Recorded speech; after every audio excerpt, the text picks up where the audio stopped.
Olá, pessoal! Vamos agora para mais um tutorial da nossa disciplina de princípios de análise multivariada para taxonomia e ecologia. Nesse tutorial, a gente vai abordar aquelas análises de ordenação indireta, né? Dentro do Fitopac, a gente vai usar esse menu ordenar. Dentro do Fitopac, a gente tem algumas possibilidades de análise de ordenação indireta.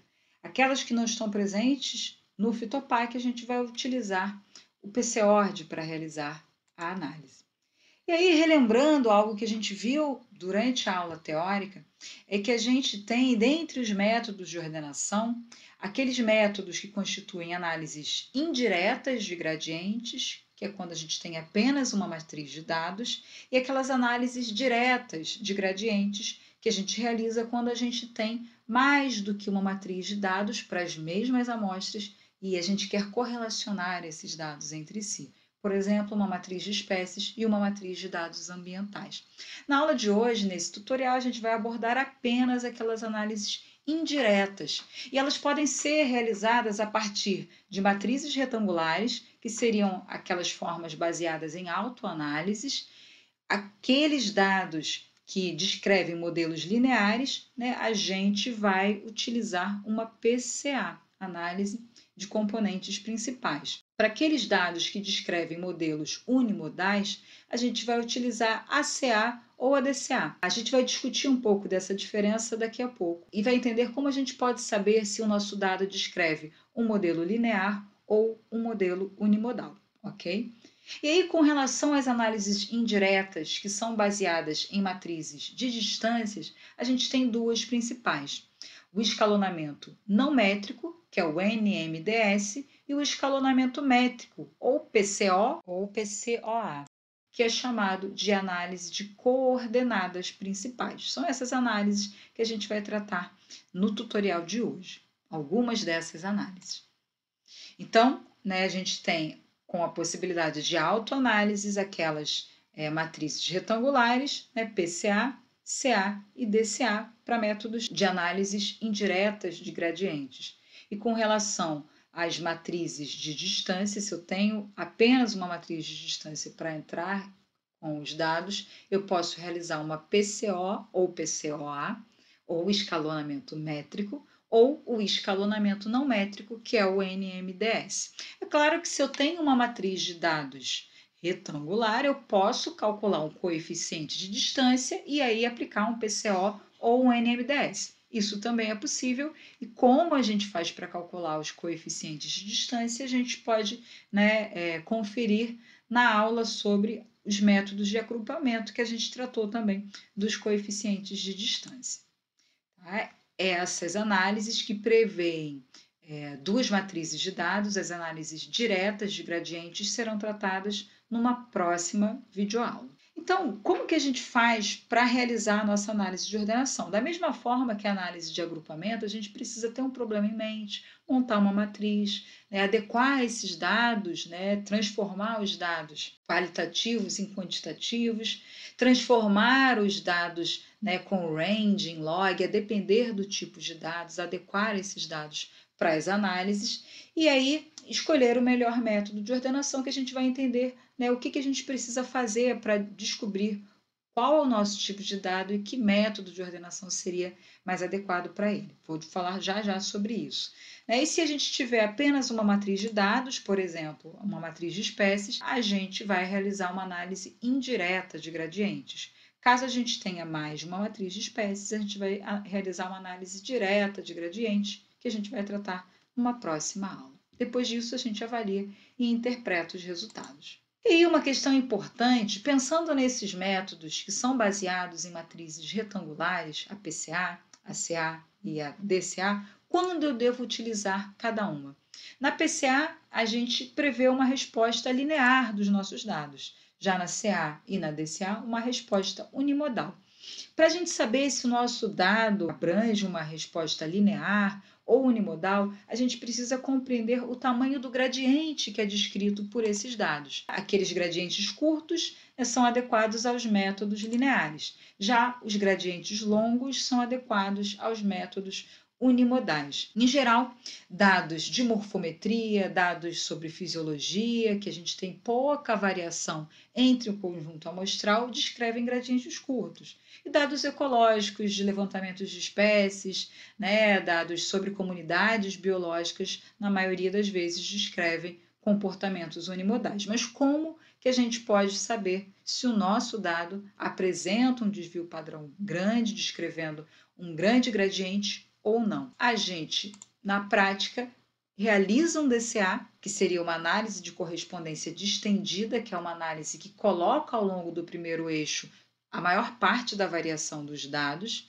e descreve esses dados em unidades ali de desvio padrão. Se esse desvio padrão for menor do que 2, né, as respostas que estão ali nesse conjunto de dados são lineares. Então, são dados adequados para serem utilizados numa PCA. Já se esses gradientes são longos, ou seja, com mais do que 2 unidades de desvio padrão, o mais adequado seria utilizar a CA ou a DCA. Em geral, né, o que se tem também colocado enquanto recomendação é se eu tenho um desvio padrão entre 1,5 e 3, eu até posso utilizar PCA, né, além da CA ou DCA.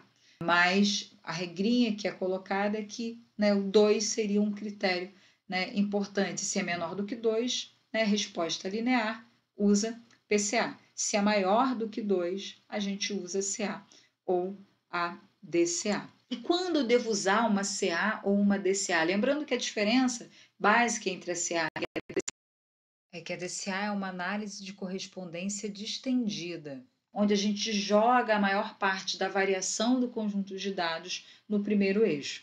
Então, se eu tenho um gradiente forte que compromete ali o meu espaço de ordenação e a minha avaliação do resultado a partir dos dados de ordenação, o mais adequado seria realizar um DCA do que um CA. Mas se eu não tenho um gradiente forte nos dados que cause ali um efeito arco ou efeito ferradura, a CA seria mais adequada ao meu conjunto de dados.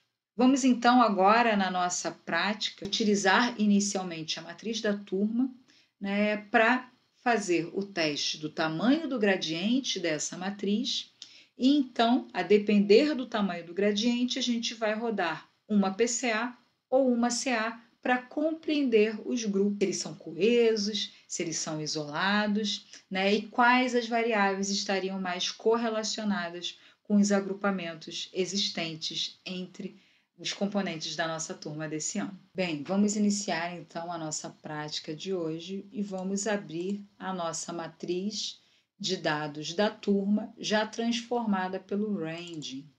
Tá? Então, a gente tem aqui essa matriz, né, cujos dados já têm uma grandeza entre 0 e 1. Vamos salvar essa matriz com a extensão do PCORD, por quê? Para a gente realizar a DCA nessa versão que a gente está trabalhando do Fitopac, o Decorana não está funcionando, então a gente vai fazer isso a partir do PCORD.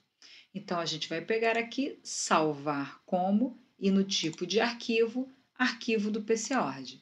Tá? Então, é só clicar salvar e sair. Agora, a gente vai abrir o PCORD e abrir essa matriz dentro do PCORD. Então, aqui dentro do PCORD, a gente vai abrir a matriz principal, vamos localizar lá o local onde nós salvamos, né, a nossa matriz da turma e vamos pedir para abrir. Agora, a gente vai, né, realizar aqui ordenação DCA Decorana. Podemos deixar no default e vamos dar OK. O nome do resultado eu vou botar DCA Turma 2023.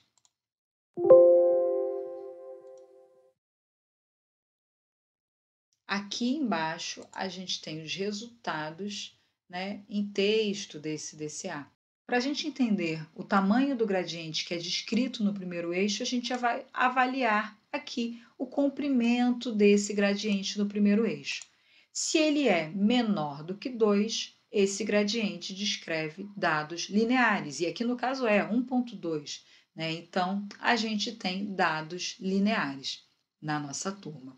Vamos pegar aqui esse arquivo, salvar como, resultado de texto. Então, a gente vai colocar lá dentro da pastinha de resultados, resultado desse A gradiente, no caso aqui, da matriz da turma. Então, como o gradiente é menor do que 2, nós vamos retornar ao Fitopac para realizar uma PCA a partir dos dados da turma. No Fitopac, a matriz aqui já está carregada, eu vou apenas pedir aqui no ordenar a PCA. É importante ressaltar que a gente não precisa calcular coeficiente algum de distância ou de semelhança.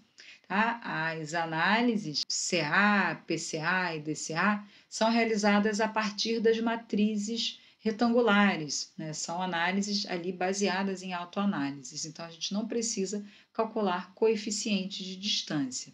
Tá? É só a gente chegar aqui, pedir a PCA e pedir para ordenar. Vou deixar tudo no default. A gente vai discutir um pouco mais sobre as diferenciações entre matriz de correlação e covariância na nossa aula teórica. Peço para ordenar e aqui agora eu vou pedir biplot porque eu quero visualizar no arquivo as setas e também as amostras e vou pedir aqui eixos 1 e 2. Aqui a gente tem então o diagrama de ordenação, né, com o valor que é explicado no eixo 1 e no eixo 2, a gente vai discutir mais sobre isso na nossa aula prática.